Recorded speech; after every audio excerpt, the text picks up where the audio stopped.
Assalamualaikum warahmatullahi wabarakatuh. Alhamdulillahirabbil alamin, wassalatu wassalamu ala asyrofil anbiya'i wal mursalin wa ala alihi wa sahbihi ajmain, amma ba'du.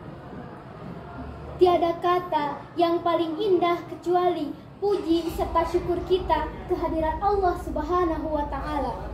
Allah yang Maha Pengasih, yang kasihnya tak pernah pilih kasih. Allah yang Maha Penyayang, yang kasih sayangnya tak pernah terbilang kepada hamba-hambanya yang disayang.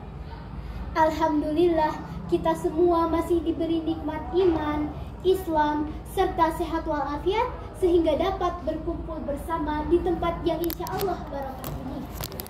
Dan tidak lupa, sholawat serta salam semoga tercurah limpahkan kepada junjungan kita yang namanya akan selalu tersirat dan tak pernah berkarat. Tak lain dan tak bukan, yakni Habibana wa Nabiyana wa Maulana Muhammad sallallahu alaihi wasallam. Kepada keluarganya, sahabatnya, tabi'idnya, sampai kita semua yang menganut ajarannya sampai akhir zaman. Amin, amin, ya rabbal alamin. Kata penghormatan saya, yang saya hormati Dewan Juri yang arif dan bijaksana, serta hadirin rahimakumullah. Pada kesempatan kali ini, izinkan saya menyampaikan tausiah yang berjudul Pemuda hari ini akan menjadi pemimpin di masa depan. Hadirin, Allah mengibaratkan pemuda sebagai kekuatan. Tetapi di balik kekuatan yang besar terdapat tanggung jawab yang besar pula. Maka dari itu, kita para pemuda harus memanfaatkan masa muda dengan sebaik-baiknya. Seperti hadis Rasulullah, yaitu manfaatkanlah 5 perkara sebelum datangnya 5 perkara yang lain. Salah satunya adalah memanfaatkan masa muda dengan sebaik-baiknya sebelum datangnya masa tua. Hadirin, takdir kita semua adalah menjadi seorang pemimpin, baik pemimpin secara pribadi, personal, maupun satu umat. Lalu pertanyaannya, bagaimana cara menjadi pemimpin di tengah-tengah masyarakat? Kata Nabi di dalam hadisnya ada 2 cara, yaitu yang pertama menjadi pengangkut beban yang paling berat, dan yang kedua sebagai penunjuk jalan. Mengapa pemimpin ditunjuk sebagai penunjuk jalan?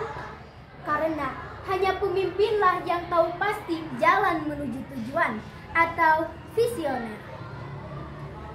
Tetapi melihat realita di zaman sekarang ini, masih banyak pemuda yang hidupnya hanya untuk bersenang-senang, menghabiskan masa mudanya dengan penuh kesia-siaan, tanpa menyadari bahwa semua itu adalah kesenangan yang semu, dan tanpa menyadari juga bahwa semua itu akan dipertanggungjawabkan di akhirat kelak. Nauzubillah summa nauzubillahi min dzalik.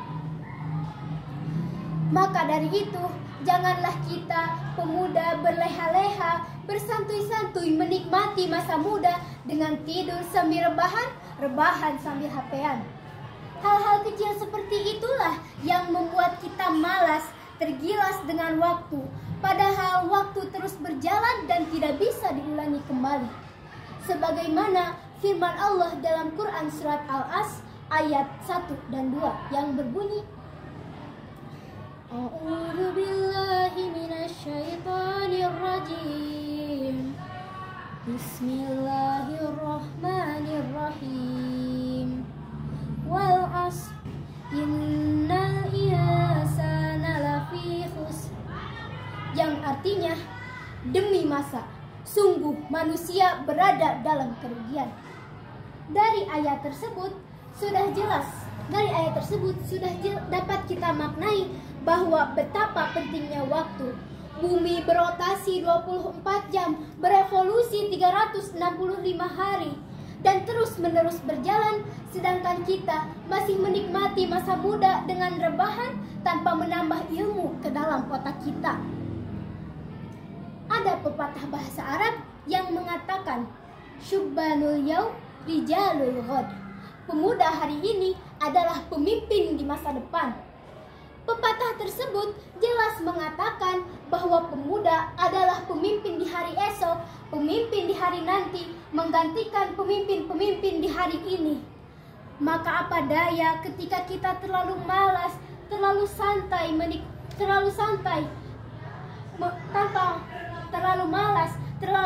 untuk menambah ilmu.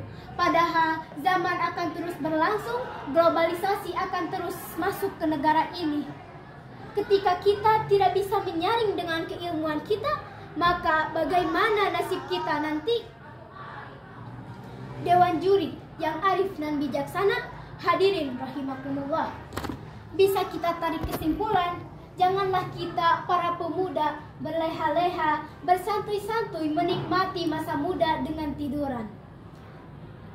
Manfaatkanlah waktumu, masa mudamu untuk masa depanmu kelak.